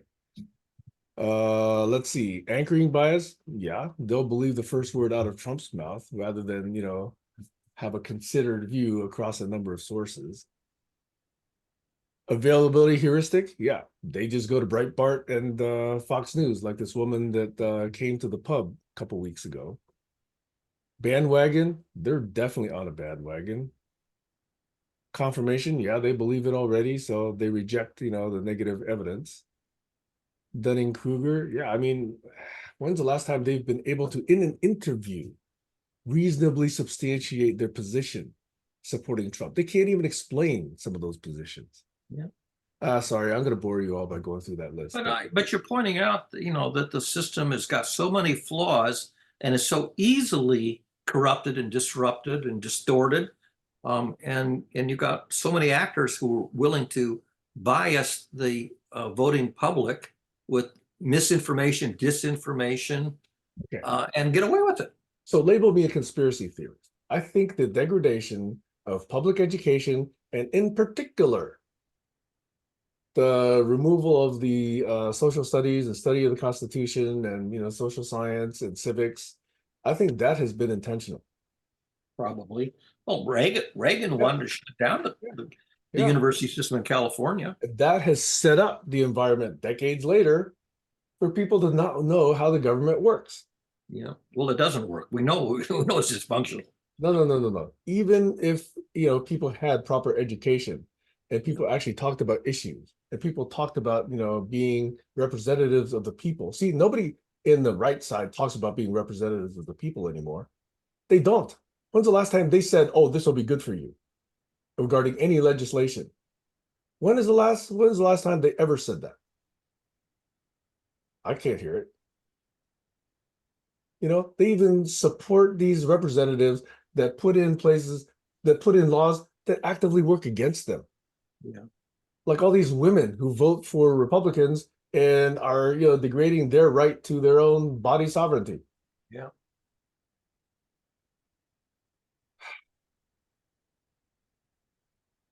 So remember when Khrushchev banged his shoe at the UN, said, "We will bury you." Well, through the education system, that's how he did it. Yeah. From a different perspective, if I may say, I just recently watched the host of the Hidden Brain give a tech talk a year ago. I put it on the link. Yeah, Shanker And yeah, so what I learned from that is that, from my perspective, is that the big political problem is make up a human being and each vote and all that stuff. So if the behavior of one person, and that's what he focused on, or put it on the chat as well, you are constantly becoming a new person. So a country become a new country, say General Shankar. And in a talk full of beautiful storytelling, he explained the profound impact of something he calls illusion of continuity, which is hit me really big time. I didn't realize I'm doing that myself. The belief of the future self will share the same view, perspective, and hope as our current self. So how we can more proactively craft the people we become. So key from my perspective is that, if I can say this in a different way, will be that we are here talking about last half an hour. We're trying to solve the current problem, and we have a solution, and the solution will become a problem next time. Again, we just keep solving the problem. Now, It's the Severide how effect. will strengthening education ever become a problem? Well, again, I'm not talking about what education is only one small part of the whole big picture here. So the question is that if you want to live here for another million years, how would you design this differently versus, next 200 years versus the next 10 years or next 30 years that we're going to be living around? So the question is, how can we go? One of the things that I watched yesterday was really good, was the last astronaut on the moon looked back to the earth like, holy shit, we are hanging this in the middle of nowhere and we are fighting each other to death. That perspective is like, wow, that's a wake-up call for me. It's like, I never thought about it that way. It's like, okay, we're killing each other in the little ball that we are living in. The pale blue Yep. dot. We gotta dig underground, and we have to live underground now. Oh, there's a Well, bunch that's of what Hamas aliens did. Hamas is living underground. Ay, So think long term is what I'm suggesting. How can we think long term if we were to live here for another, 200 years? Yeah, it's great, but I'm not even sure we have the time to do it. We have to do something more short term. Or our species will have a die off, and maybe a subset of our species will. Yeah. Climate go on. change, we can't turn the corner anymore. Yeah. Idiocy, yes, we still can, but it'll take decades. and must go to Capitalism, Mars. capitalism, I don't know. There's a lot of that because we have to change capitalism, or at least the way it's practiced.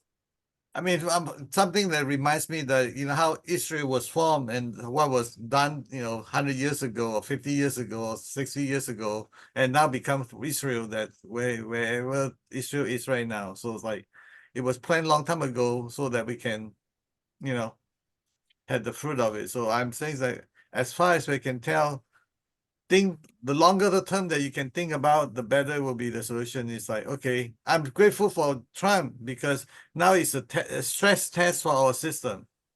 I'd rather do it now than 20 years from now. Would you rather have it 20 years from now, or would you rather have it today? I'm not going to be here 20 years I from said now. the same thing. That's my point.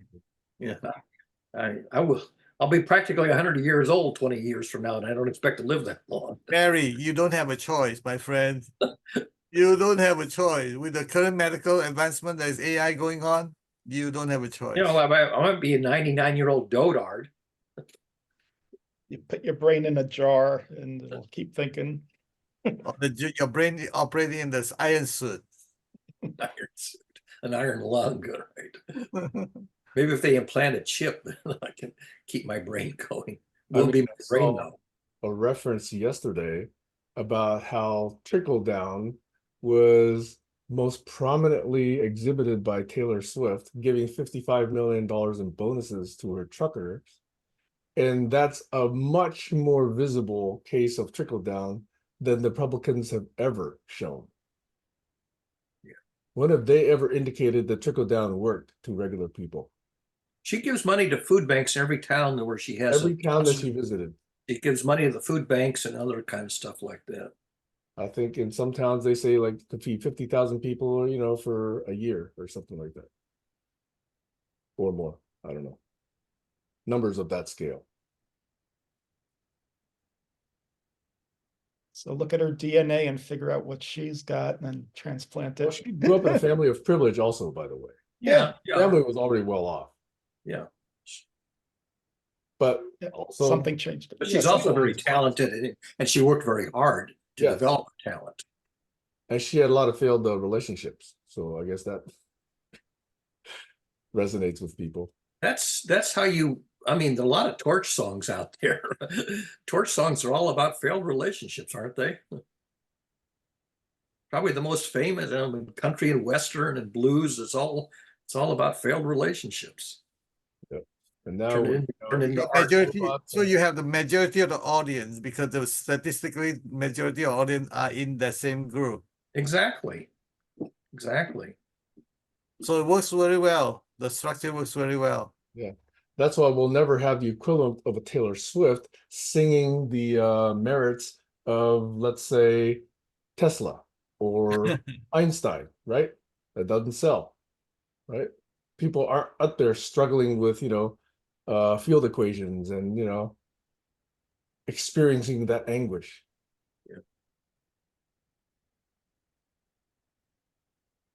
I can't imagine somebody like Tesla being the superstar on the halftime show at the Super Bowl. Nobody would attend. Only if he brings free energy for everybody. Yeah, would but I, money on a Russian initiative claiming that they're going to build those energy towers. Okay, so $100 years ago. we'd have free energy. It's called solar light. If solar light is hitting the earth, Unharnessed, 12 hours a day, day in and day out, it's free energy. unharnessed, undirected. Yeah. Harnessing and directing is a lot harder. The problem is we can't extract the energy for what we need it for, except to make food. All right, since we're free associating here, how many of you came across the report that a Webb telescope saw a planet that exhibits some of the energy signatures of a civilized planet? Yeah, I thought that was an interesting report. Ugh. Oh, that's where the atmosphere, they couldn't figure out what was in the atmosphere. It was just the kinds of frequencies, signals that were coming and the patterns of them. I don't. Oh, the radio frequency stuff. I believe it was in that range. Yeah. Oh, I don't think I saw that story.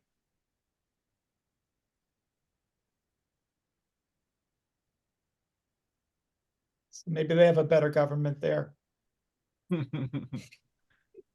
Whatever we don't have is always better than what we have. That's the rule of the game. The Earth is the brightest object in the radio spectrum, brighter than the sun in the radio spectrum. We emit more radio frequency energy than the sun does per square meter. Grass is always greener on the other planet. Always. You look at the water bill though.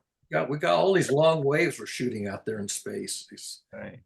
kilometer-long radio Well, waves. let's terraform Mars, so we'll see what he has to invest there. So what about the topic about do we actually have free will? That may be a very important topic of the subject. Can we talk about that next week, or do we have enough time here in 30 minutes to address It it? all depends on how you can define it either way. I define it in such a way that I have it. Other people define it in such a way. How do you define it?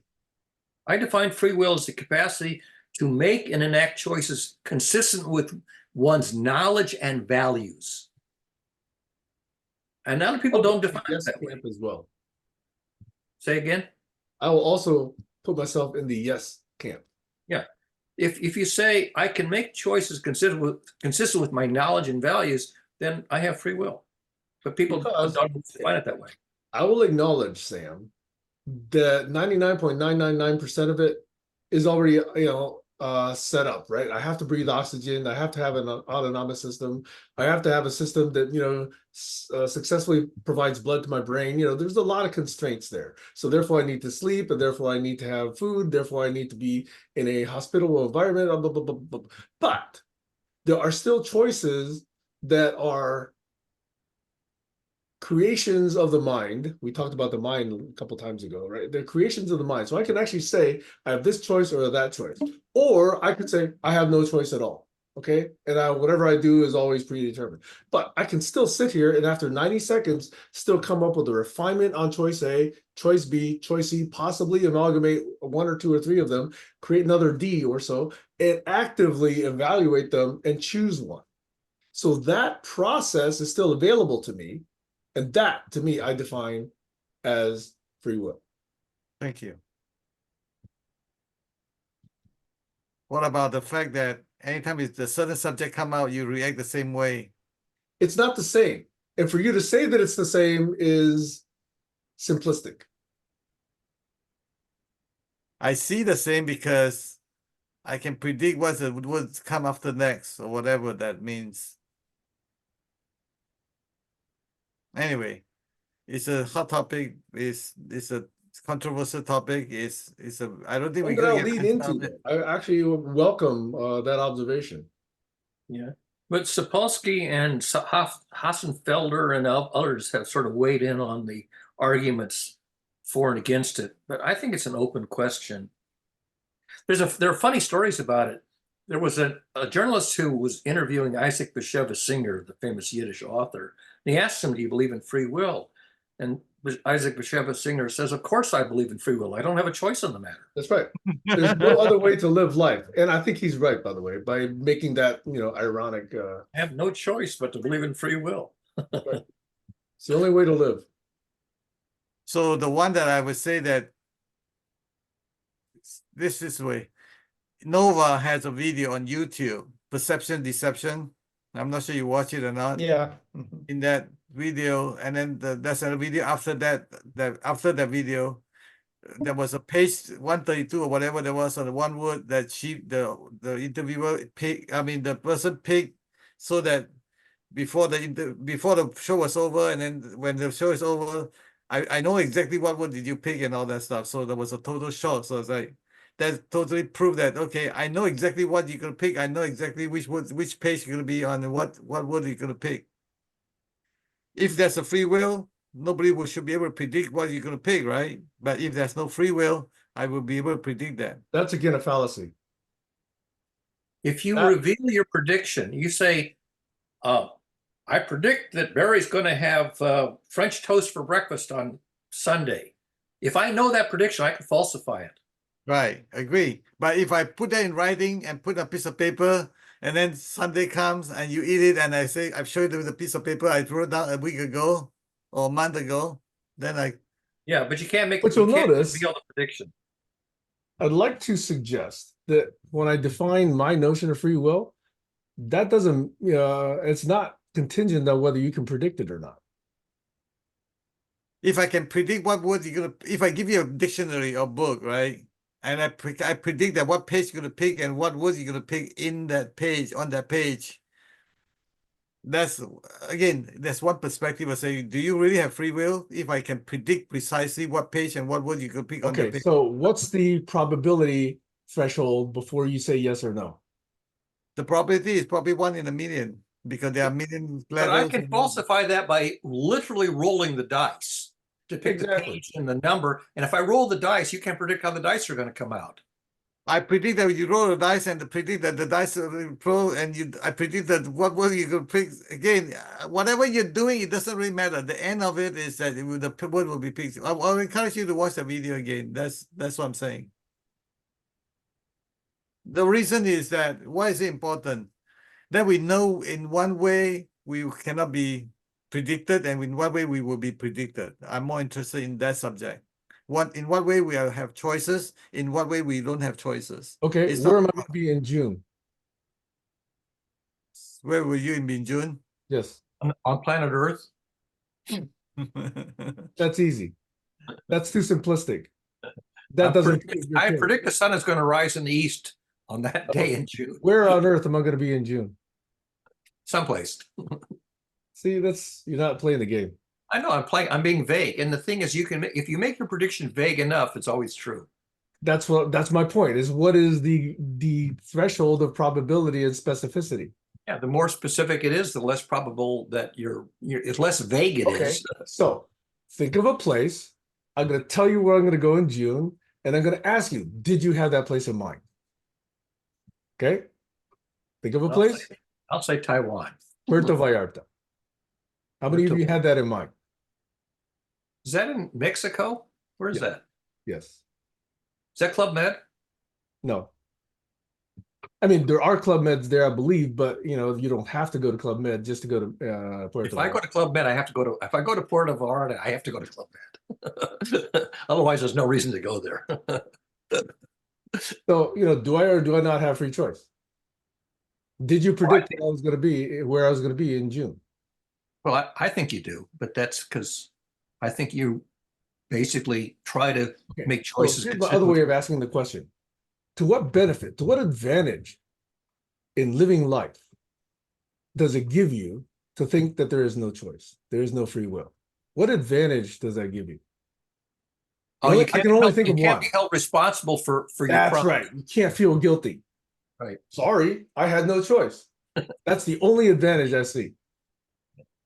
There's a famous piece of writing by Raymond Smullyan on that exact point. He writes a dialogue involving a mortal and the mortal's deity about whether the mortal has free will, and it's a Socratic dialogue between these two characters. Yeah. And the whole point is that the mortal doesn't want to be held liable for his sins. Right. Like, for example, if we all have no free will, why do we have a justice system? Why do we punish people that don't have a choice? Why? I'm not saying that I'm for no choice. Okay, don't misunderstand me. You know You're what? saying I have no People- choice.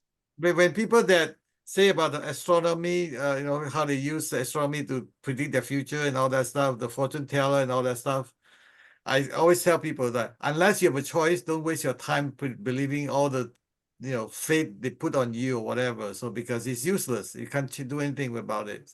I'm not interested in that thought argument. I'm interested is like in what way, you know, we have choices, in what way we don't have choices. More, I want to know the difference and make the difference.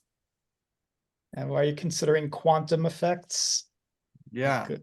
Well, Yeah. so I say that knowledge and values are elements that make the difference.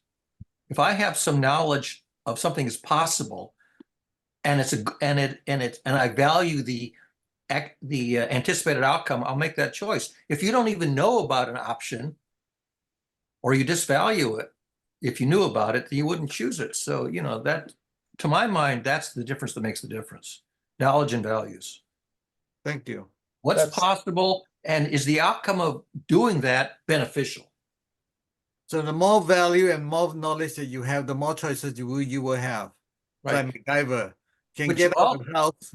Get, But you also get the paradox of so many choices. It takes me forever to evaluate each one, and I never end up resolving which is the best of a million choices. There's a paradox of too many choices. Yes, The this more is you a- know, the longer it takes you to evaluate all the options and to recommend the best choice. Yes, that's a rational way of thinking, but I'd say most people are not rational. Most people have a finite amount of time to decide. So if you sit in the voting booth and you ponder for 3 days, you didn't vote because you only got a finite amount of time to make up your mind. And so that basically takes away free choice because it takes away the option of computing the best solution. Sam's got his hand up. So this is again where I rail against elections in theory and in principle, is that I don't believe in a model where a very small group of people say, you've got choice A or B. And you get 5 seconds to say, I choose A, I choose B, okay? I'd rather have it totally inverted. I'd rather have multiple competing solutions be worked on by the entire populace, and that we run these executions and simulations to decide, you know, which is better, okay? And then the best ones bubble up to the top, and sooner or later, the best one emerges, and that's what we choose. That's what I would prefer to see. Not an election-based process, but a sense-making process, a constructive process, a co-creative process. That's where I'm going with Sundays. Over. And the minorities are wiped out. The losers in No, evolution. no. losers Wait. go- What losers do you go mean by extinct. minority? What do you mean by minority? The losers go extinct.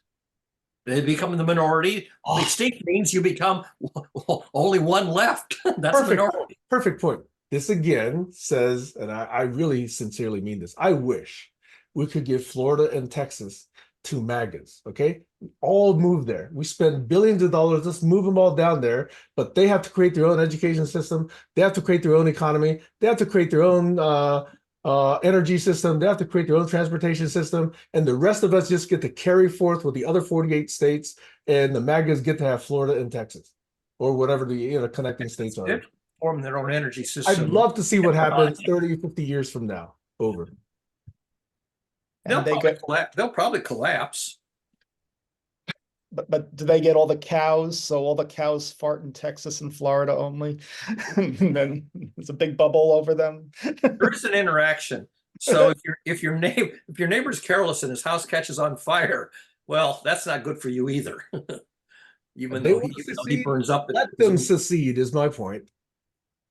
Yeah. Well, so we wouldn't have had the Civil War. We would have had the Confederacy and the Union. And very likely there would have been further subdivisions. Once you have schism as an allowable process, you can have schismogenesis. This is Gregory Bates's notion. Early 1960s, United Nations resolution, I forget what number it is, the right to self-determination. Do we believe in that or not? Schismogenesis. Do we believe in that or not? Because on that basis, we're saying, oh, well, India should be able to govern themselves. Taiwan, ideally. Bangladesh, East Bengal State or West Bengal State. Right. You end up with these Balkanism. The Baltics were all about self-determination by ethnic groups. Right. Yugoslavia was it or not, okay, or we're hypocrites. Yeah, look at the story of Yugoslavia. And then it eventually had self-determination of the ethnic groups of Yugoslavia. You have the Slovenians and the what's the other ones called? The Serbians and the Slavs, and I forget the names of the ethnic groups that split away from Yugoslavia. Robots. There was the Slovaks, and I don't remember what the other one was. It wasn't the Huguenots though.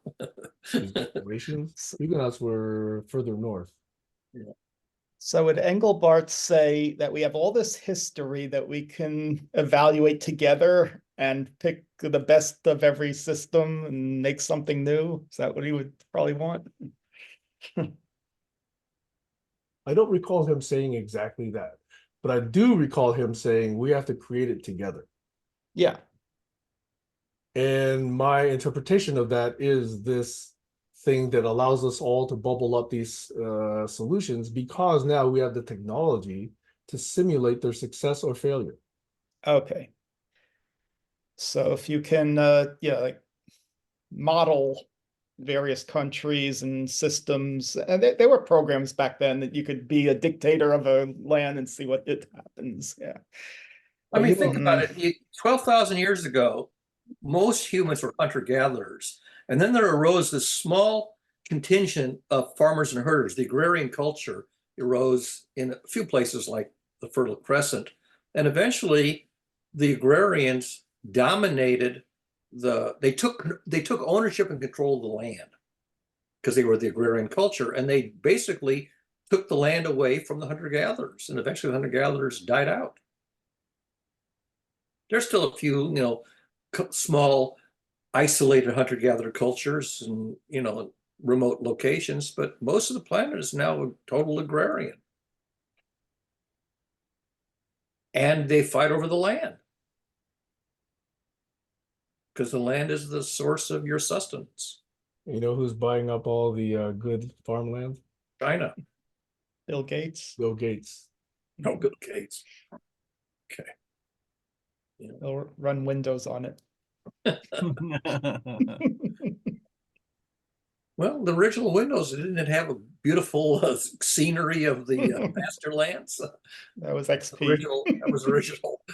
Windows was the pasture. Before that. What was that? XP? XP, right? Was the pasture lands. It had the Bliss image. Well, 95, didn't 95 already have one of those blue-green backgrounds? I don't remember, to tell you the truth. All I remember is that the famous Pastureland scene of, I think it was XP. All I know is 95 had a pretty good startup sound. Oh yeah, the chime, yeah, and so did Macintosh, the chimes, the happy chimes. Yeah, you realize Macintosh is 40 now? Wow. Yep. 84, right? Yeah, 40 years. January 24th, 84. It I was was just it was the Super Bowl of '84, right? Yep. I was at Stanford on the campus when the Macintosh was announced, and Andy Hertzfeld was there, and Guy Kawasaki was there. Cool. Formed the Stanford Macintosh user group that very night, and I was a single-digit smug member. I think my member number was either 8 or 9. I have a Nice. card here somewhere. And, So and I am Steve member Jobs it's already been dead for 10 years now. user group. For the record, and I still have 2, maybe even 3 of those Macintoshes somewhere around here. The 68K. Yeah, I have a few old ones too laying around that I haven't thrown away. 64K or 68K? No, it was 68,000 is the processor. Oh, So yeah, people call that 68,000. 68K, but it had 128K. Okay, Of 68. memory, yeah. 68020, 68030, 6,000. 68040. Yeah. And I had one of them upgraded to either 1 or 2 megs, and that was awesome at the time. Mm-hmm. Oh yeah, based on the 640K from Windows. 1 or 2. Whoever needs more than that, quoted some famous person. Yep. And now they have SD card solutions that'll emulate for your hard drives. Just plug it in the back. You got it. I always travel with a bootable USB drive, so I can always run Linux anywhere. Mhm. Yeah, I bought some micro SD cards that are the size of your thumbnail that are 64 meg micro SD cards. Yeah. They're not very fast.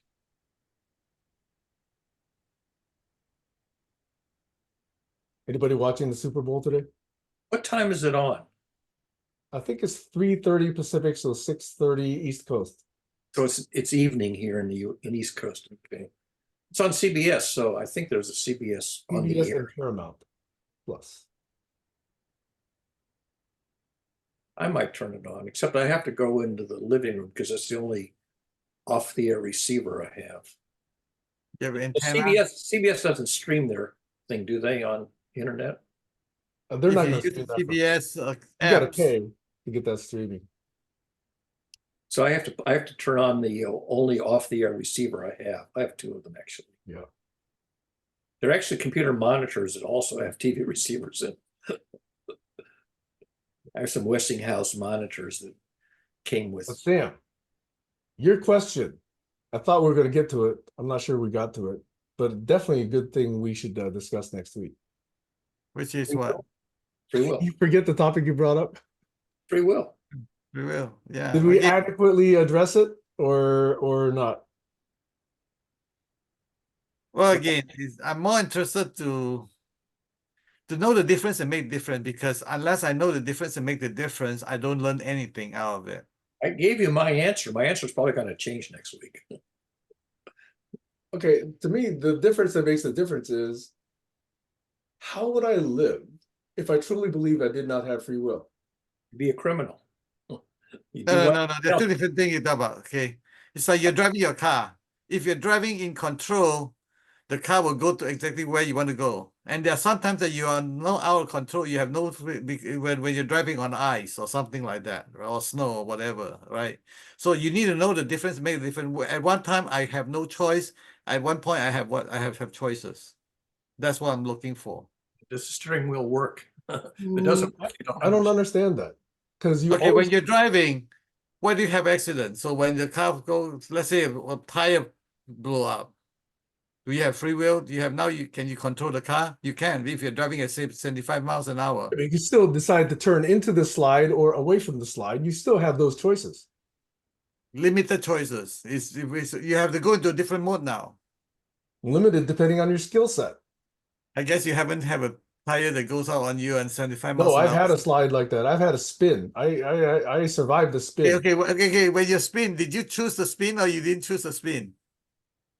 I didn't choose the spin, obviously. Okay, good. There was no free will, my friend.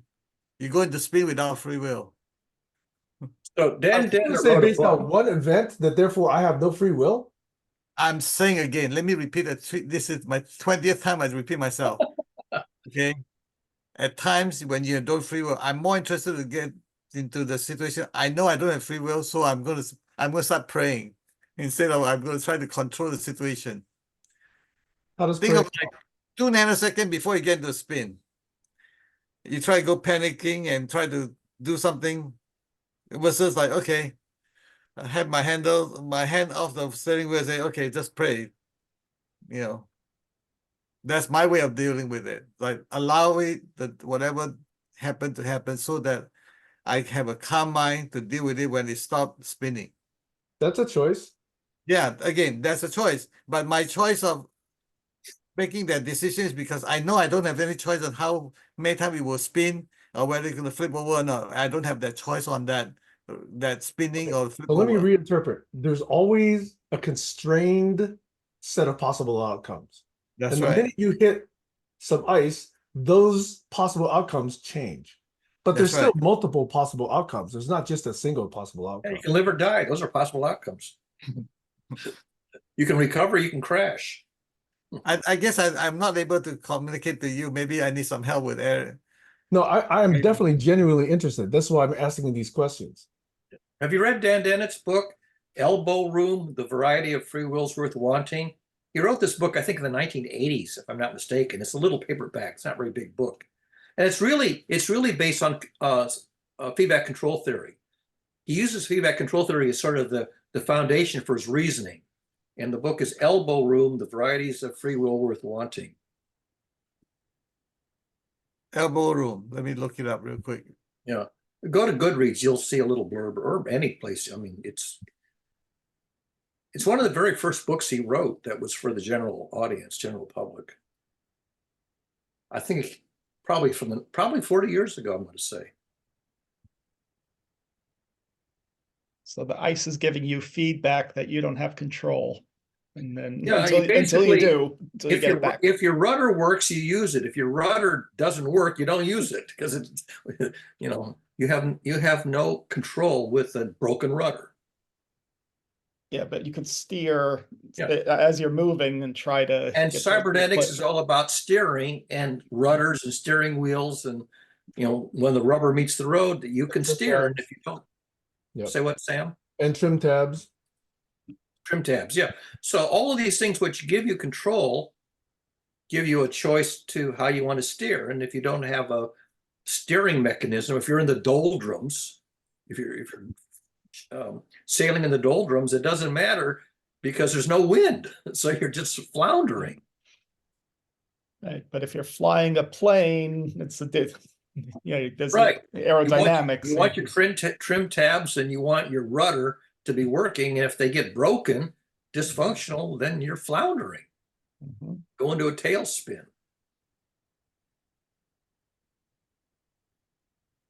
So anyhow, that's sort of the beginning of free will discussion. I think almost begins with Dan Dennett, and then Raymond Smullyan has another wonderful piece on it, and lots of others. I could be And that's doing this why- wrong, but I don't see it on Amazon. Try on Goodreads. Put in Elbow Room, Dan Dennett, and Goodreads. I mean, I find a lot of other Dan Dennett books, but not that one. Well, like I say, he wrote it about 40 years ago.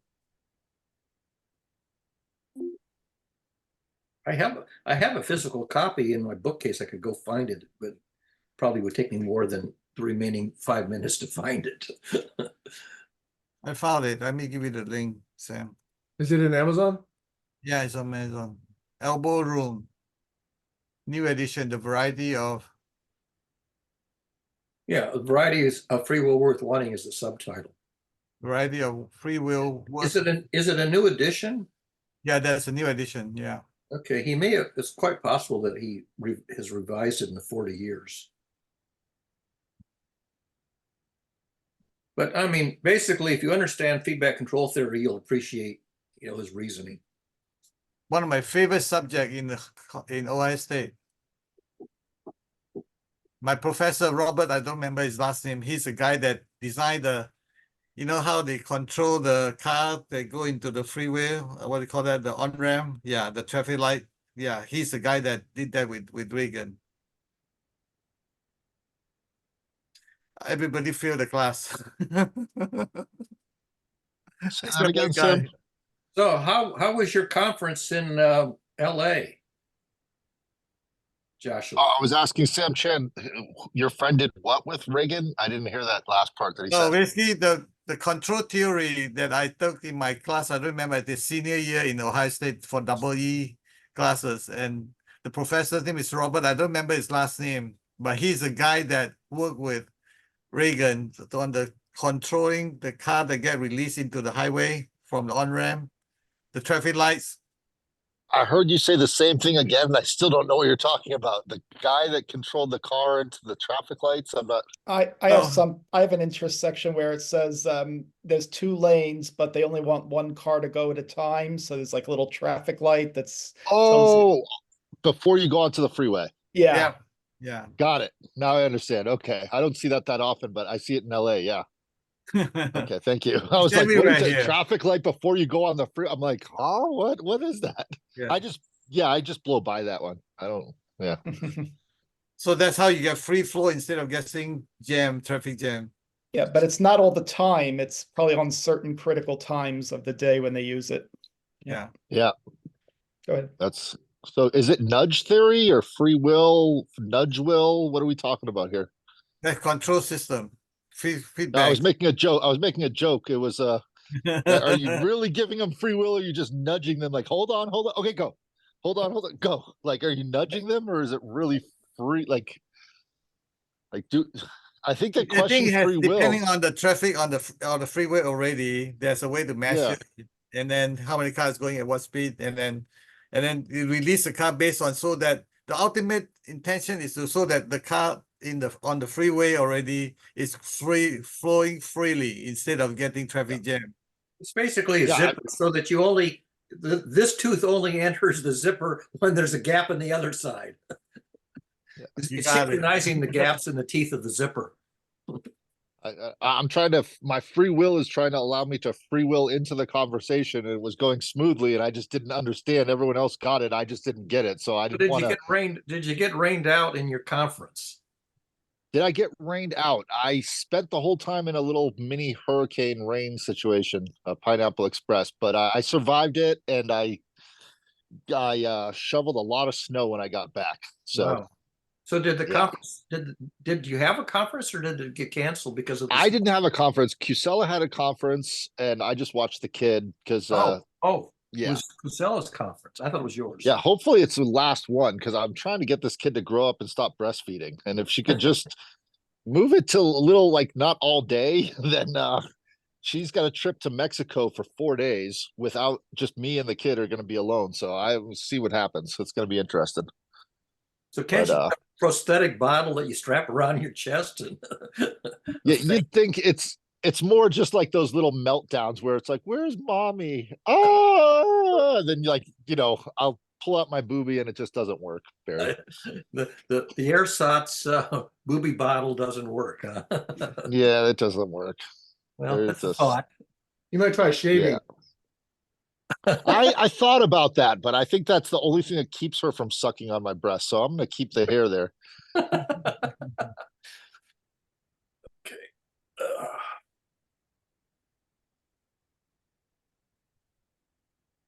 Yeah, I was just gonna say that the free will conversation, is that really the question? Free and will, is those the correct words to use for that conversation? Only if you're a philosopher. I'm a philosopher. I don't understand. Yeah. But you can use your free will to change the vocabulary if you want. Just that nobody will know what you're talking about after that. Yeah, I was gonna say, what about expensive will? Does anyone talk about that? Like free beer. It costs money to assert your energy. Yeah, free software and free beer. Yep.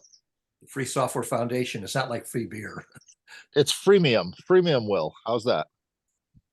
Well, there's another very good topic about some people having better choices than others. That's privilege. That's privilege? Yes. I don't understand. 1984. Some people don't have choices that others do.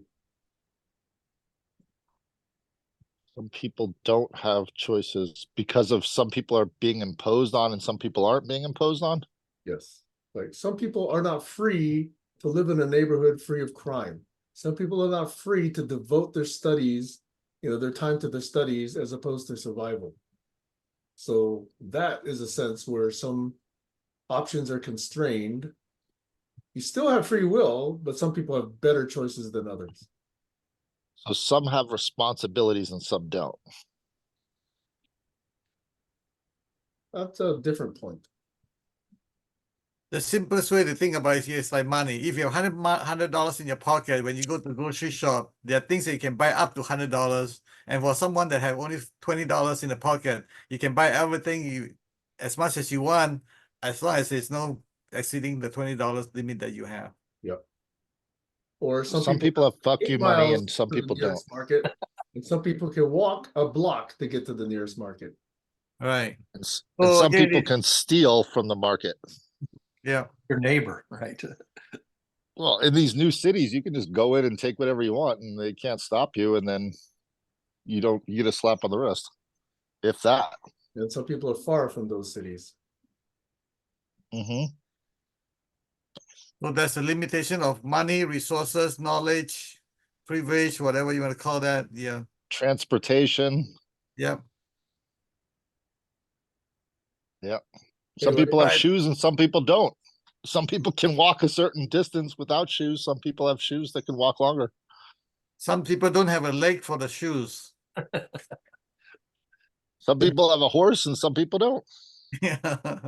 Did you see what I put in the chat? When there are computer problems at work, that's when I lose my free will. Oh no.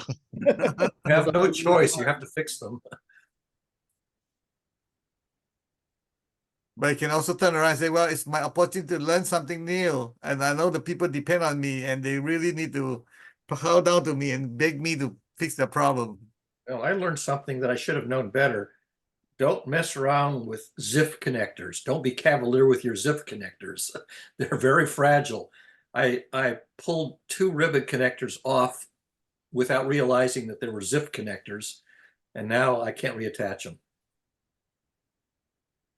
You can replace the whole thing. I could, well, except that if you lose the latch, if you flip off the ZIF connector latch, so your ZIF connector no longer has a latch, now what do you do? What's a ZIF connector? A zero insertion force. It's a ribbon connector that sits on the contacts and then it folds down a folding latch. And it's easy to pop to break away the fold down latch, and then you can't lock the zero insertion force ZIF connector. Hmm. And I should know better, but I removed a part that had a ribbon cable and popped the latch on the ZIF connector, and they're tiny, you can't find them.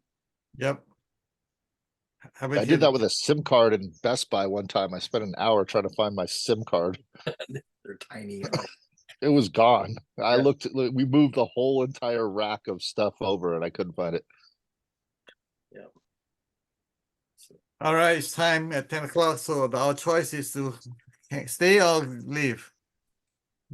There's no choice. It's Bye. Super Bowl Thanks for the Sunday. update, guys. Enjoy. See you guys next week. Good to see everybody. Cheers, Sam. TFN. Cheers.